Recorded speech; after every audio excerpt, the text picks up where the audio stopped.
Metro Manila? No po, outside Metro Manila ang Where marami. where outside? Where outside of Metro Manila? We have in Romblon, Cebu, Bohol, Bacolod, Zamboanga. Hindi naman po kami namimili ng lugar. Migos Project? Wala po. Sigurado ka? Opo, Kaya definitely. nanood ka dahil pag meron kami madiscover na may ghost project, pakukulong kita rito.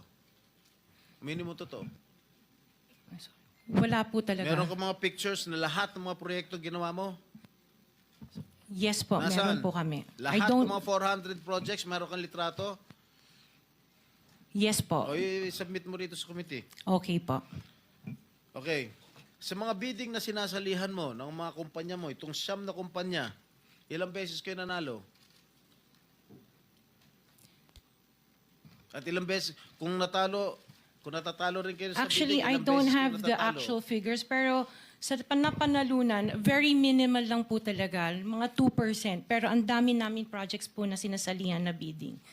So, sa loob ng isang taon, pag nagbibidding isang kumpanya mo, halimbawa itong ano ba yun? Yung Alpha Phi Omega, ilang beses kayo nagbid sa isang taon at ilang beses kayo nanalo?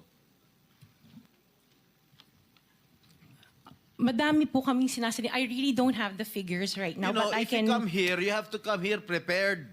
Yes You po. do not come here unprepared. Alam mo na, tatanungin ka eh. Ikaw sikat na contractor, papa-interview ka.